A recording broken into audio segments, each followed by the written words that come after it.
Bentornati in questo nuovo video dedicato all'intelligenza artificiale. Parliamo di Notebook LM, il servizio messo a disposizione da Google che finalmente è spuntato senza VPN, quindi si può utilizzare liberamente, gratuitamente una parte, poi c'è sempre le parti a pagamento, quindi non ci illudiamo, c'è le corna, che l'AI sia gratuita, ok? Questo sia messo davanti a tutto, non è gratuita, prima o poi le paghiamo. Quindi detto questo, si può usare senza VPN in italiano, quindi è una cosa diciamo buona.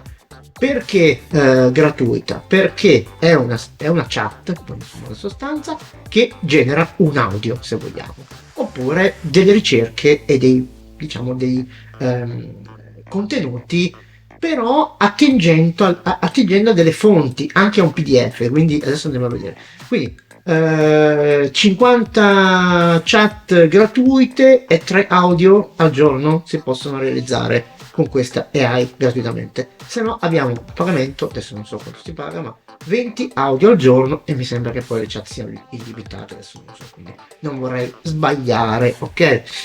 Quindi cosa possiamo fare con questa Notebook LM? Andiamo a vedere subito perché è molto interessante, e ovviamente poi vi metterò anche in guardia su come utilizzarla al meglio e senza ovviamente andare a rubare cose degli altri. Io sono Gennaro, in questo canale si parla di tutto, di tecnologia legata agli smartphone, accessori eccetera eccetera, ma anche di intelligenza artificiale che può servire a qualcosa. Andiamo a vedere subito Notebook LM di Google.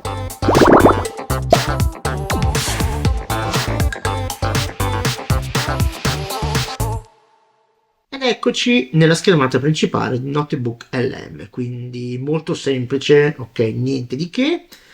Abbiamo tutti i progetti che abbiamo all'attivo, ok, quindi possiamo andarli anche a riprendere, cancellarli e rinominarli qua dentro, ok, quindi va bene così.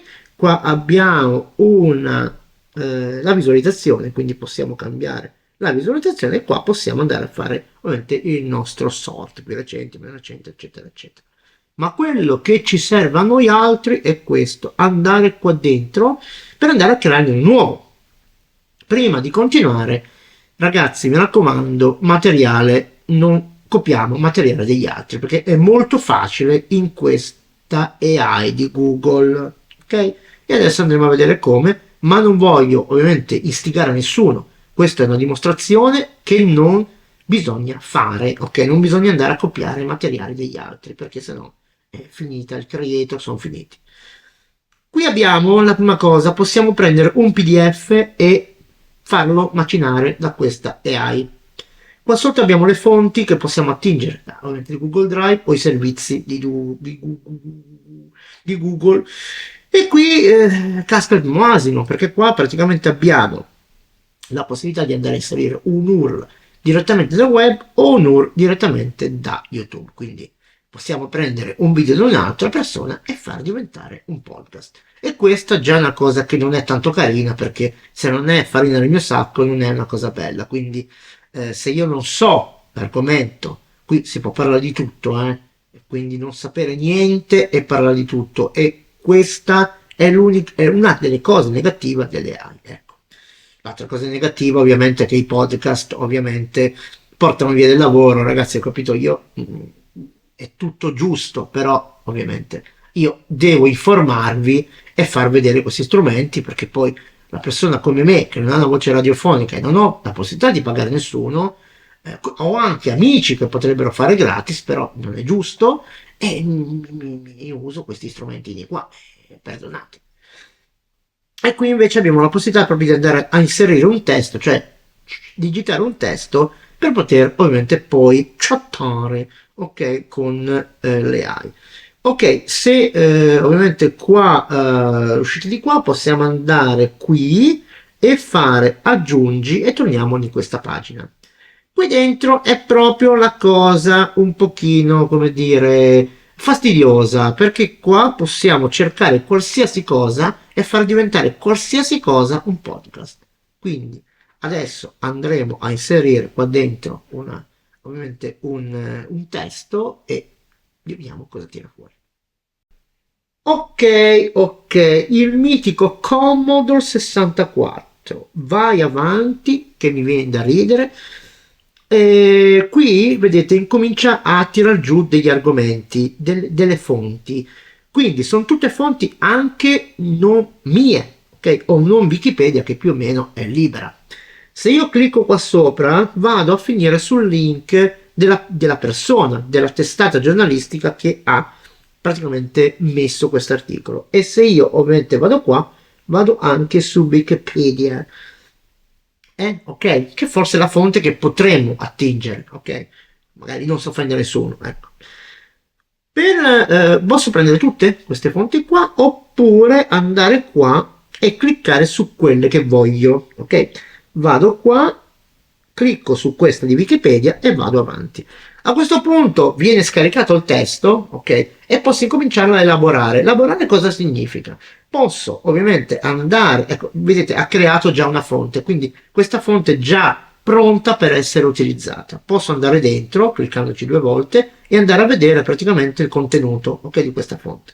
Qui ci sono le parole chiave, posso chiudere e qua si va a vedere tutto il testo che lui ha scaricato, ok?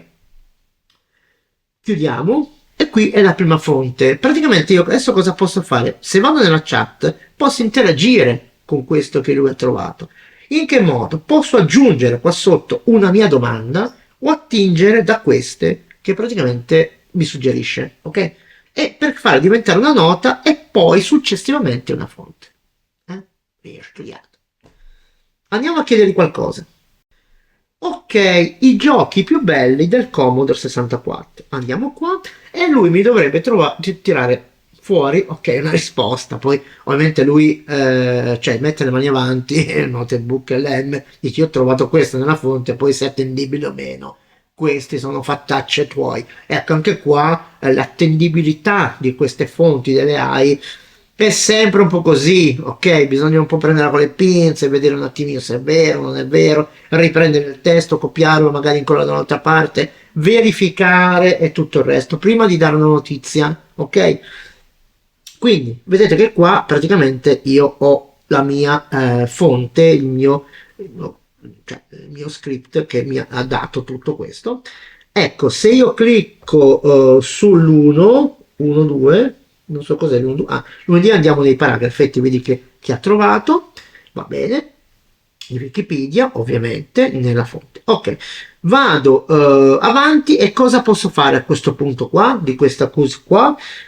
Dunque, copiarla, vedete c'è anche il tasto per copiarla, quindi cosa è possibile fare? Se io la copio e vado nel mio Word, nel mio Page o quello che è, e me la vado un attimo a rivedere, posso anche riscriverla, ok? E andarla a infilare, ovviamente invece di URL, vado a infilarla come testo, come abbiamo visto prima, ok? Ve la faccio rivedere qua, ok? Aggiungi e posso infilarla qua, ok? Faccio così, mettiamo che l'abbia corretta, ok? Vedete, posso infilarla qua. Quindi corretta, posso farla diventare una fonte. Perché se io faccio così, diventa una fonte, quindi posso prendere il mio testo corretto a quel punto lì e fregarmene di aver preso quello da Wikipedia. Ok, ho i tre puntini anche qua, quindi posso eliminare o rinominare, ok, questa fonte. Andiamo a eliminarla, che non mi serve. Ok, vado di nuovo nella chat, qua sotto di nuovo la mia, diciamo quello che ho preso, e la facciamo diventare una nota. Ok, diventa una nota, vedete, e va inserita ovviamente dentro, diciamo, la parte finale che poi è la chat stessa. A questo punto io vedete qua ho anche degli altri suggerimenti, posso andare a fare le domande frequenti eccetera eccetera, ma per far diventare una fonte, ok, adesso questa nota qua non verrebbe all'interno del mio podcast, posso fare così, vado nei 3 puntini qua, posso eliminare tutte le fonti perché se io voglio fare un'altra nota devo eliminare una nota che sia diversa, ok? Faccio così e diventa una fonte, vedete? Abbiamo praticamente un'altra fonte insieme. Faccio così, se voglio fare un'altra richiesta diversa da questa, ok? Perché adesso io questa qui la vorrei cancellare perché mi voglio fare un'altra richiesta. Vado qua, faccio così e la elimino, ok? Mettiamo che voglia fare domande frequenti, clicco qua, vedete vengono fuori le domande frequenti. Quindi anche questa posso farla diventare una nota, ok? Dentro, allora, posso andare dentro, mi sembra di sì, ok, così. Ok, posso andare così e vedere tutto quello che ha tirato fuori, ok, dalle domande frequenti. Poi adesso non stiamo a vedere se poi le cose sono vere o no, domande frequenti, però facciamo diventare anche questa, ok, una fonte, una nostra fonte. Ecco qua abbiamo tre fonti. Occhio alla lunghezza dei podcast perché si interrompono mentre parla. Ragazzi, mentre sta dicendo alla fine più o meno, dice ok, allora abbiamo visto che questa... Ok, e non finisce. Sperando che il paragrafo prima, no? Dicendo, non so, parliamo del Commodore, bene, abbiamo visto che il Commodore 64 era un computer interessante. Ok? E poi continuo. Anche se costava tanto e si interrompe. Quindi quel paragrafo prima possiamo tagliarlo sperando che sia, come dire, utile per un finale. Questo l'ho constatato di persona perché quando aumentiamo un po' la lunghezza è un problemino, ok? Un'altra cosa che possiamo fare molto interessante, e qua parte subito poi dopo la generazione, possiamo andare a inserire qualcosa. Qui per dire, se io voglio aggiungere che anche Gennaro aveva il Commodore 64 ed era uno diciamo, dei primi a utilizzare il linguaggio macchina, posso metterci questo, no? Dire aggiungi che Gennaro aveva il Commodore 64 e utilizzava il linguaggio macchina. Ok, ecco, adesso io posso, ovviamente, vedete qua sotto, posso andare a fare dunque, vediamo un po' se io faccio no, X oppure generate. Ok, io voglio fare generare, vedete che comincia a generare ovviamente il mio podcast. Ed è molto interessante perché adesso, a parte che ha qualche problema sicuramente di pronuncia, si sente ancora che le hai e meno male, però diciamo che a un orecchio meno esperto tutto questo non arriva, ok? Io l'ho fatto sentire a dei amici attori e qualcuno ha sentito che era le AI, ma qualcuno no, quindi anche chi nel mestiere purtroppo non se ne accorge. Quindi aspettiamo che generi tutto e poi andiamo a sentire.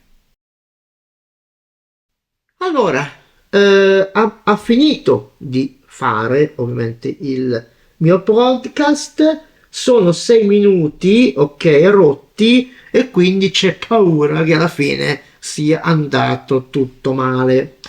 Adesso ascoltiamo un pochino, poi ovviamente lo sentirete se volete iscrivervi alla nuova pagina Facebook Inchiostro Digitale, lo sentirete lì, se no ovviamente su Instagram, non possiamo sentirlo tutto 6 minuti se no andiamo a babbo morto. Sentiamo. Salve e bentornati al nostro spazio di approfondimento.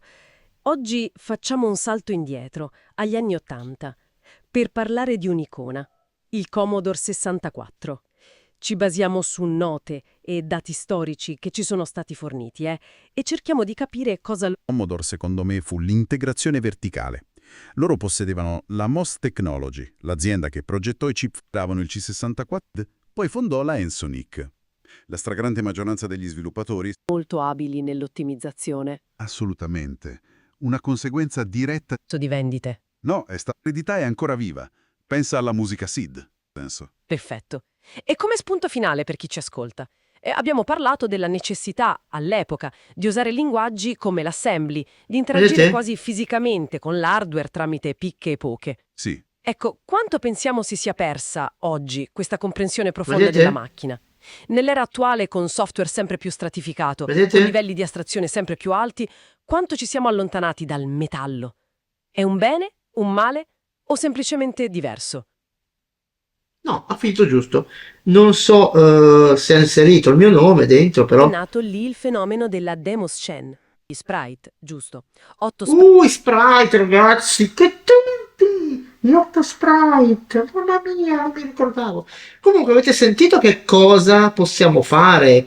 Purtroppo a discapito di chi fa questo mestiere. Però ragazzi, qui bisognerebbe, come dire, conviverci un po', no? Con queste cose qui, come è successo per tutte le altre cose. Ehm, Possiamo a questo punto andare qua e ovviamente scaricare il nostro file. È finito giusto scaricarlo, lo andiamo a scaricare nel download, poi io farò un podcast, e oppure possiamo mettere un mi piace o non mi piace, o condividerlo, ok, con un altro, con link.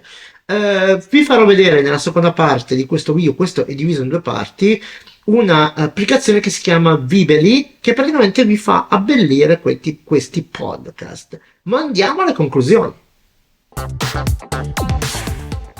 Mentre mettiamo via la cuffia e i cani sfondano la porta per entrare, diciamo, facciamo due conclusioni. Sapete che io sono quello sempre che tira le conclusioni, poi non so se ne sente qualcuno.